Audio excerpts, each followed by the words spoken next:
안녕하세요. 미국 주식론 대학이 미준입니다. 8월 19일 미준의 오늘의 미국 주식 뉴스를 시작합니다. 이번 주도 시간이 너무나 빨리 흘러갑니다. 벌써 금요일 방송을 녹화하고 있는데요. 저도 앞으로는 이제 주말에 좀 방송에서 손을 놓고 편한 마음으로 주말을 만끽한다고 여러분들께 말씀드렸잖아요. 그래서 그런지 금요일을 맞이하는 마음이 다른 때랑은 상당히 다른 것 같습니다. 홀가분한 마음 자세로 지금 금요일날 방송에 임하고 있고요. 이번 주말에는 또 약속도 많이 잡혀 있어서 좀 바쁜 그런 일정이 될 것 같습니다. 이 방송을 함께 해주시는 미준 패밀리 분들께서도 아주 알차고 즐거운 주말 맞이하시길 바랍니다. 자, 그러면 금요일 보내드리는 오늘의 미국 주식 뉴스 바로 시작합니다. 자, 오늘도 미국 증시 목요일 마감 시황부터 살펴보겠습니다. S&P 500이 0.23% 올라가면서 마감이 됐고요. 다우존스가 0.06% 소폭으로 상승했습니다. 나스닥이 0.21% 플러스, 그리고 러셀 2000이 0.68%, 그리고 3대 지수, 그리고 이제 러셀 모두 상승하면서 시장이 분위기가 괜찮았습니다. 마지막에 좀 좋은 모습을 보여줬거든요. 자, 그리고 개별 종목의 성적표를 보시면요. 어제 주가의 흐름이 가장 좋았던 종목은 온 세미컨덕터입니다. 7.2% 올라갔고요. 자, 그러면서 온 세미컨덕터 같은 경우는 지난 2개월 정도 주가가 40% 이상 급등을 하고 있습니다. 굉장히 최근에 주가의 힘이 좋은 그런 종목이고요. 제가 어제 소개드렸던 종목 스템이 6.96% 급상승을 보였습니다. VNOM이 4.93%, 엔비디아 2.39%, AMD가 2.21% 올라갔네요. MU가 2.1%, 마이크론 테크놀로지죠. 그리고 퀄컴이 1.92%. 따라서 대부분의 종목들이 지금 반도체 잖아요. 따라서 어제 주식시장은 반도체가 좀 이끌었던 그런 상승 추세였다. 이렇게 정리가 가능할 것 같습니다. 자, 빠망을도 보겠습니다. 메가테크 기업들 중에서 어제 가장 좋았던 종목은 역시 반도체 엔비디아고요. 넷플릭스가 1.65, 구글이 0.45% 올랐고요. 아마존이 0.2%, 그리고 이제 메타는 0.11% 떨어졌고요. 애플도 0.22%, 테슬라 0.37, 그리고 마이크로소프트가 0.39% 떨어지면서 마감이 됐습니다. 자, 미국에서는 어제도 경제 지표 하나가 발표가 됐거든요. 잠시 체크를 하고 넘어가는 게 좋을 것 같습니다.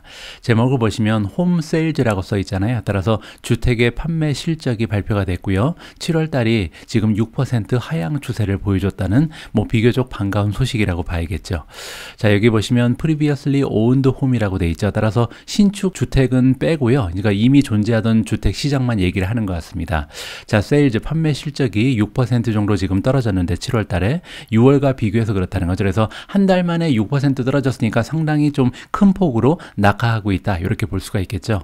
자, 그리고 작년과 대비했을 때는 무려 20% 정도 판매 실적이 저하되고 있습니다. 따라서 미국의 부동산 시장이 얼어붙고 있구나. 전년 대비 20%면 엄청난 거죠. 그래서 굉장히 좋지 않은 추세를 보이고 있다는 것을 여기서 우리가 새삼 느낄 수가 있을 것 같습니다. 자, 경제적인 효과, 임팩트를 보게 되면요. 지금 하우징 리세션, 주택 시장이 리세션에 빠져들고 있다. 지금 확실하게 그렇게 우리가 얘기를 할 수가 있는 것 같고요. 왜냐하면 빌더들이 빌딩을 하고 있지 않다. 따라서 지금 현재 주택 건설업자들이 새로운 집을 짓고 있지 않다. 이렇게 지금 이야기를 해주고 있거든요. 따라서 어떻게 보면 인플레이션을 관련해서 생각을 해보면 굉장히 좀 호재가 발생을 한 거죠.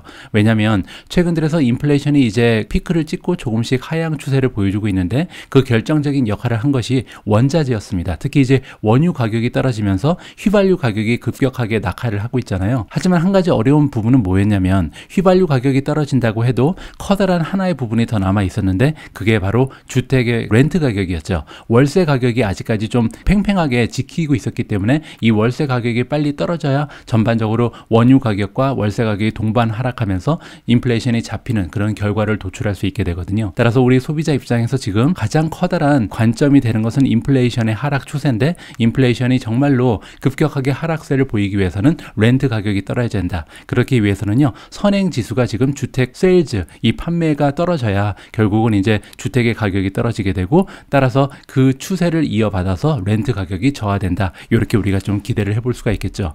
물론 여기에는 좀 갭이 있습니다. 한 6개월에서 12개월, 많으면 한 1년 반 정도 기다려야 이 렌트 가격에 적용이 되거든요.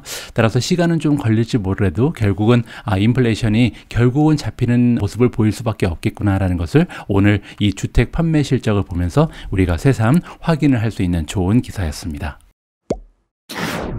우리가 다음으로 함께 읽어볼 기사는 테슬라 관련된 뉴스고요. 테슬라에 투자하시는 분들께서는 상당히 흐뭇해 하실 만한 그런 뉴스가 또 발표가 됐습니다. 자, 업그레이딩을 했다. 그래서 프로덕트 라인인 생산 라인이라고 우리가 부르는 거죠. 그래서 상하이에 있는 공장의 생산 라인을 최근에 업그레이드를 했죠. 그렇기 때문에 이제 생산 대수가 많이 줄어들었잖아요. 공장 문을 닫고 이 생산 시설을 업그레이드하는 바람에. 하지만 이제 여기에서 효과가 나타나게 되는 거죠. 자, 테슬라가 어떻게 발표를 했냐면 슬래시를 할 수 있게 됐다. 그래서 주문을 하고 차를 받는 데까지 걸리는 시간을 딜리버리 웨이팅 타임이라 그러는데, 이 딜리버리 웨이팅 타임이 모델 3, 모델 Y의 경우 굉장히 많이 줄어들게 됐다. 이제 중국에서 그렇다는 겁니다. 왜냐하면 상하이 공장의 시설이 업그레이드가 됐거든요. 자, 여기 구체적인 숫자가 나와 있는데, 일단 모델 Y 스포츠 유틸리티 비이클 같은 경우는 한 4주에서 8주 정도만 기다리면 자동차를 받을 수 있게 됐습니다. 4주에서 8주면 한두 달 정도만 기다리면 테슬라를 살 수 있는 거잖아요. 예전에 비하면 정말 빨라진 거죠. 자, 그리고 SUV라든지 모델 3 세단 같은 경우는 아직까지는 12주에서 20주 정도를 기다려야 한다. 하지만 이 숫자도 12주에서 20주도 옛날에 비해서는 훨씬 좋아진 숫자입니다. 자, 중국 같은 경우는요, 얼마 전만 해도 사실 24주, 한 반년 정도를 기다려야만 주문하고 나서 차가 나오는 그런 굉장히 긴 딜리버리 타임을 가지고 있었거든요. 자, 최근 들어서 이 테슬라라는 기업은 상하이 공장의 문을 아예 닫고 생산시설 업그레이드를 시도를 했습니다. 그리고 나서 이제 어느 정도의 생산 능력을 갖게 됐냐면요, 타겟이 22,000대다. 그래서 모델 3, 모델 Y를 합쳐서 매주 22,000대를 생산할 수 있는 그런 시설을 갖추게 됐다라고 합니다. 자, 이 부분은 조금 이따 다시 방문을 해서 좀 구체적인 내용을 살펴보고요. 자, 칩 이그제큐티브 일론 머스크가 이제 CEO잖아요. 이 CEO인 일론 머스크가 뭐라고 얘기한 적이 있냐면 생산이 더 큰 문제다. 그래서 테슬라 같은 경우는 수요는 걱정이 안 된다. 그러니까 언제든지 테슬라 차를 사고 싶어하는 수요는 넘쳐나는데 문제는 생산을 얼마나 많이 할 수 있냐에 따라서 이 매출의 차이가 난다. 이렇게 우리가 이해를 해볼 수가 있잖아요. 자, 미국 같은 경우는 아예 주문을 받고 있지 않습니다. 자, 사이버 트럭 같은 경우는요, 지금 북미에서는 아예 주문을 더 이상 받지 않고 있고요. 모델 3도 마찬가지죠. 모델 3 롱 레인지 같은 경우는 아예 받지 않고 있는데 미국과 캐나다의 경우고요. 그 이유는 뭐냐면 지금 딜리버리 백록, 그러니까 주문은 이미 받아놨는데 이 배달을 못 하고 있는 거죠. 그래서 너무나 밀려있는 주문량이 많이 있어서 아예 더 이상 오더를 받지 못하고 있는 기업이 테슬라다. 어떻게 보면 굉장히 좀 부정적이면서도 긍정적인 그런 사실이라고 우리가 생각하면 좋을 것 같고요. 자, 여기 구체적인 숫자가 있었죠. 22,000대. 그러니까 상하이 공장에서 한 주에 22,000대를 만들 수 있는 그런 생산 시설이 완성이 된 거잖아요. 한번 계산을 해보죠. 자, 22,000대. 1년이 52주잖아요. 그런데 거기에서 한 2주 정도는 쉰다고 보고요. 왜냐면 차이나 같은 경우는 굉장히 좀 명절이 길잖아요. 그래서 50만 한번 곱해 보겠습니다. 자, 그렇게 되면요, 1년에 상하이에서 이론적으로 만들어낼 수 있는 생산 대수는 110만 대입니다. 자, 여러분들 기억하시겠지만 작년에 테슬라가 판매한 자동차의 수가 93만 6천 대인가 그렇잖아요. 따라서 100만 대를 판매하지 못했습니다. 따라서 작년에 100만 대를 판매하지 못했던 이유는 사실 생산 대수가 100만 대가 되지 못했기 때문이죠. 하지만 이제부터는 상하이 공장 하나에서만도 110만 대를 만들어낼 수 있는 것이 테슬라다. 거기에 이제 공장이 2개가 더 늘었잖아요. 베를린에도 새로운 공장이 세워졌고 텍사스에도 공장이 들어섰습니다. 따라서 얼추 잡아도 이제 테슬라는 한 300만 대 정도는 쉽게 판매할 수 있지 않을까 우리가 기대를 해볼 수가 있잖아요. 뭐 먼 미래의 문제가 아니라 이제 당장 2023년부터는 한 1년에 300만 대 정도는 충분히 만들어낼 수 있지 않을까 기대를 높이게 하는 그런 기사입니다. 자, 그런데 여기서 300만 대를 만들어내는 것도 굉장하죠. 그런데 더 중요한 것은요, 사실 마진입니다. 테슬라에 대해서 잘 모르시는 분들은 이제 테슬라를 일반 자동차 기업과 차이점이 별로 없다고 생각하시고, 그리고 판매대 수가 아직 굉장히 적기 때문에 뭐 토요타 같은 데랑 비교하면 하늘과 땅 차이잖아요. 그렇기 때문에 굉장히 테슬라에 대한 투자 가치를 낮게 설정하시는 분이 많이 계시거든요. 자, 그런데 여러분들께 하나 보여드리고 싶은 것이 있는데요. 자, 여기 지금 테슬라의 페이지에서 제가 peers에 들어와 있습니다. 그러니까 비슷한 종목들과 비교하는 거죠. 그래서 뭐 토요타도 있고 BYD 중국 기업이죠. 그리고 벤츠, 포드, 그리고 GM과 비교를 하고 있고요. 밑으로 조금 더 내려오시면 여기에 재밌는 숫자 하나가 발견이 되는데, 자, 어떤 부분이냐면 물론 이제 성장률 같은 경우는 게임이 되지 않겠죠. 테슬라처럼 뭐 60%씩 1년에 매출이 성장하는 기업은 아예 없다고 봐야 되고요. 자, 그리고 또 하나 하나 더 중요한 것은 바로 프로피터빌리티입니다. 자, 테슬라 같은 경우는요, 지금 상하이 쪽에 공장이 문을 닫고 뭐 코비드 바이러스랑 싸우고 이러느라고 이 마진이 많이 떨어졌습니다. 한때는 30%가 넘어가던 총이익률이 27%까지 떨어진 상태고요. 자, 그리고 넷인컴 마진도 원래 15% 이상까지 올라갔었는데 14.17%에 머물고 있죠. 자, 그런데 다른 기업들을 한번 보시죠. 토요타 같은 경우는 지금 넷인컴 마진이 8%밖에 안 되고요. 자, BYD는 1.4%밖에 안 됩니다. 자, 그리고 벤츠 15%, 포드는 7%, 그리고 GM은 6%에 불과하거든요. 따라서 단순 계산만 해봐도 지금 순이익이 테슬라는 다른 자동차 기업보다 한 두세 배 정도는 더 만든다는 것을 우리가 쉽게 간파를 할 수가 있습니다. 자, 그 얘기는 뭐냐면요. 테슬라가 만약에 300만 대를 1년에 만들잖아요. 그리고 판매를 하잖아요. 그러면 300만 대에서 나오는 순이익은 다른 일반 자동차 기업이 600만 대, 900만 대를 판매해서 나오는 순이익과 금액적으로 봤을 때는 테슬라가 더 많을 가능성이 높은 겁니다. 왜냐하면 자동차 가격까지 더 높잖아요. 따라서 수익률이 높을 뿐만 아니라 자동차 가격까지 높기 때문에 사실 같은 대수를 판매한다면 순이익에서는 엄청난 차이가 나게 되는 거죠. 자, 그런데 여기서 우리가 하나 간과하고 있는 부분이 있는데 테슬라는 자율주행을 판매하고 있잖아요. 물론 아직까지는 초기 단계에 불과하지만 앞으로 시간이 가면 갈수록 향후에 한 3년에서 5년 정도만 지나면 사실 대부분의 전기차에 이제 자율주행이 장착되고 자율주행에서 들어오는 매출이 기하급수적으로 올라갈 가능성이 굉장히 높습니다. 자, 그런데 자율주행 같은 경우는요, 소프트웨어거든요. 그 얘기는 뭐냐면 소프트웨어는 사실 매출의 대부분이 다 순이익으로 잡힙니다. 자, 그렇게 되면 지금 현재도 테슬라는 한 대만 팔아도 다른 기업이 두 대, 세 대 판 것만큼 순이익을 만들어낼 수 있는데 나중에 자율주행이 다 장착이 되고 나면 사실 테슬라 한 대를 판 거랑 다른 자동차 기업, 전통적인 자동차 기업이 내연기관 자동차를 판매한 거 한 10대에서 나오는 순이익을 단 한 대에서 커버할 수 있는 그런 날이 올 수도 있는 거거든요. 자, 그 얘기는 쉽게 얘기하면 나중에 테슬라가 300만 대를 팔았을 때 이 여기 300만 대에서 만들어지는 순이익은 다른 일반 자동차 기업이 1000만 대, 2000만 대, 3000만 대를 판매해야 나오는 순이익과 맞먹을 가능성이 있다. 따라서 이러한 순이익의 바탕을 든 주가의 흐름을 우리가 기대해 볼 수가 있는 거거든요.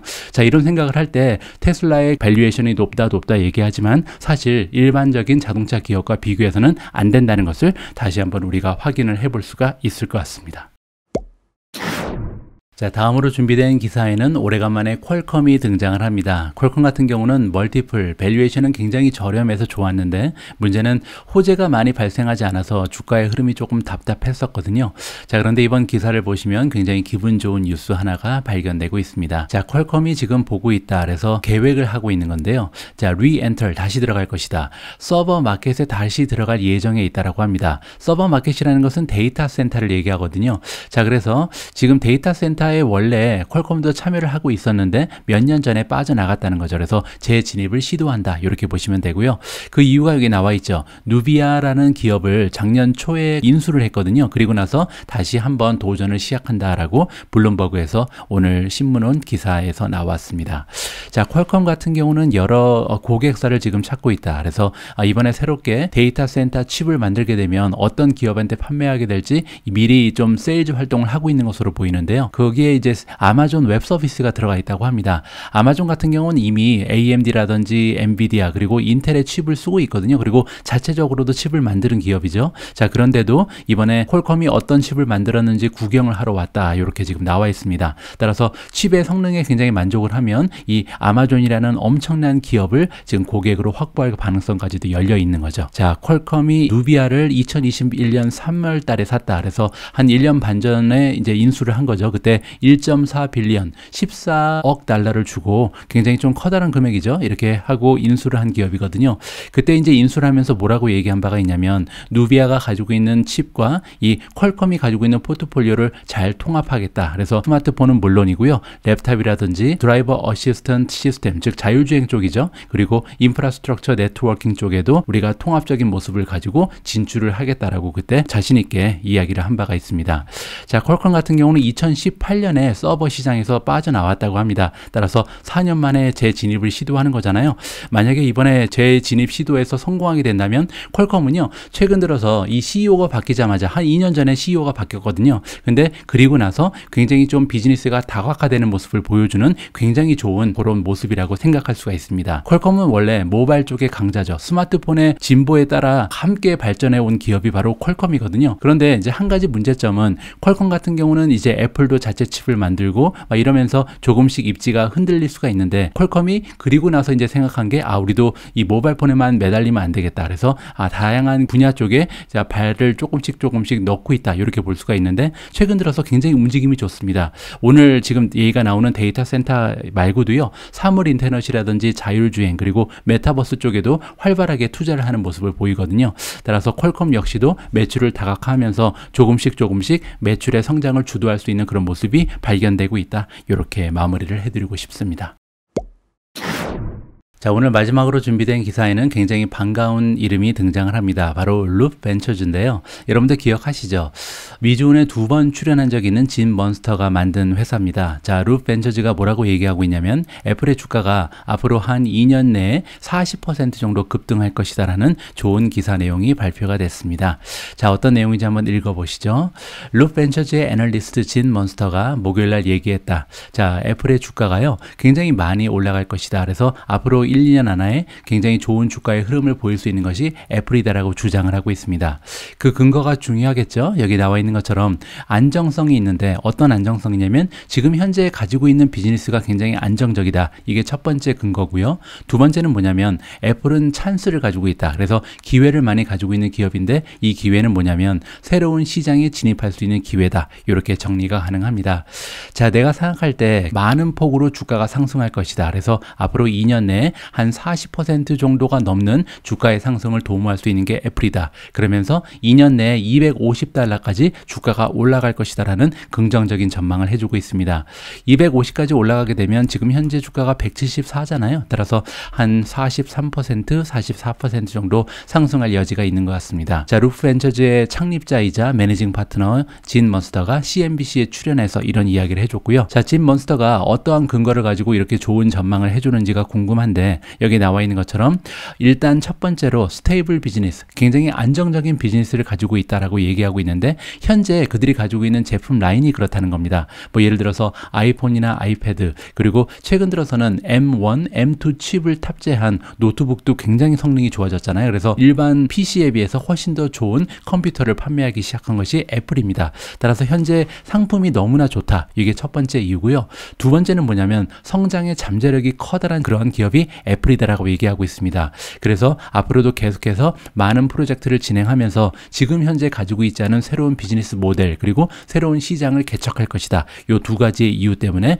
애플의 주가는 앞으로도 급상승할 거라, 이렇게 지금 예측을 하는 것 같습니다. 자, 일단 첫 번째, 현재 가지고 있는 그런 비즈니스 모델을 보면요, 룹벤처즈는 뭐라고 얘기하고 있냐면 70%, 지금 애플이 가지고 있는 현재 제품의 70%는 필수 소비재라고 얘기합니다. 자, 이 얘기는 굉장히 재밌는데요. 왜냐하면 보통 스마트폰 같은 경우는 굉장히 고가의 제품이기 때문에 자동차와 마찬가지로 임의 소비재로 보통 분류가 되죠. 그래서 경기가 나빠지면 판매가 잘 안 되고, 경기가 좋을 때 판매가 잘 되는 것이 보통은 이제 모바일 같은 임의 소비재인데요. 지금 진 먼스터는 뭐라고 얘기하냐면 애플은 필수 소비재다. 사람들이 돈이 없어도, 경기가 둔화돼도 애플은 살 것이다. 그렇게 얘기하는 거죠. 물론 이제 30% 정도는 그렇지 않다. 뭐 예를 들어서 에어팟 같은 거는 그렇지 않겠죠. 하지만 아이폰이나 아니면은 애플이 만들고 있는 노트북 같은 경우는, 맥북 같은 경우는 경기가 나빠져도 임의 소비재가 아니고 필수 소비재이기 때문에 계속해서 사람들이 구입을 할 것이다. 이렇게 주장을 하고 있습니다. 그게 왜 중요하냐면요, 만약에 리세션에 빠져들게 돼도 애플은 문제가 없다는 거죠. 그래서 탄탄한 바닥을 다지고 있다라고 지금 이야기를 해주고 있습니다. 자, 장기적으로 봤을 때 진 먼스터가 어떤 점을 강조하고 있냐면, 애플은 계속해서 노력을 구가하고 있다. 어떤 노력이냐면요, 계속해서 새로운 시장을 개척하기 위해서 위해서 확장하기 위해서 노력을 해왔고요. 대표적인 시장은 헬스케어 그리고 증강현실 마지막으로 오토 자동차 부분입니다. 자, 자동차 부분은 제가 예전부터 말씀드렸지만 굳이 애플카가 나오지 않는다 하더라도 또 한 가지의 우리의 다크호스가 있죠. 바로 이 카플레이라는 건데 카플레이는요 지금 현재 우리가 살아가는 시대는 모바일의 시대죠. 모바일의 시대에는 여러 가지 애플리케이션을 모바일폰에 깔잖아요. 여기에 이제 애플리케이션을 깔기 위해서 필요한 운영 체제가 있는데 이 운영 체제가 자동차 안에도 들어가게 된다. 왜냐면 자율주행 시대가 오면 정말 많은 사람들이 추가적으로 자유 시간을 얻게 되잖아요. 운전할 필요가 없기 때문에 자동차 안에 앉아 있는 시간에 많은 애플리케이션을 사용할 거고 그러면 이 애플리케이션을 깔기 위해서 필요한 운영 체제가 필요한데 이것이 바로 애플의 카플레이다. 이렇게 보시면 됩니다. 따라서 이 애플의 카플레이가 엄청난 역할을 하게 될 것이다라고 우리가 기대를 해볼 수가 있는 거죠. 자, 이런 식으로 애플은요 현재도 대단한 기업, 세계 최고의 기업이죠. 하지만 다가오는 미래에도 새로운 비즈니스 모델을 계속해서 개발하면서 영원한 1위로 남을 가능성이 있다. 물론 이제 테슬라라는 엄청난 거물이 지금 등장하고 있지만 두 기업의 싸움을 한번 우리가 좀 재미있게 지켜볼 필요가 있을 것 같습니다. 자, 8월 19일 오늘의 미국 주식 뉴스는 여기까지입니다. 자, 오늘 방송도 여러분들의 투자 활동에 작은아마 도움이 됐으면 합니다. 자, 오늘 밤에도 방송 하나가 더 준비가 되어 있는데요. 오늘 밤 방송에는 테슬라 컨텐츠의 연장선에서 보시면 될 것 같습니다. 앞으로 자율주행 시대 그리고 이제 전기차 시대가 도래를 할 텐데 본격적인 전기차 시대가 도래를 할 때 과연 테슬라 말고 어떤 기업에 투자를 하면 좋은 수익을 얻을 수 있을지 여기에 대한 고민을 함께 해보도록 하겠습니다. 자, 다가오는 주말 동안 여러분들 즐거운 마음으로 좋은 추억 많이 만드시고요. 저는 다음 주 월요일 조금 더 향상된 모습으로 다시 인사드릴 수 있도록 하겠습니다. 우리 모두가 미국 주식 투자로 은퇴하는 그날까지 다 함께 화이팅입니다. 행복한 하루 되세요. 감사합니다.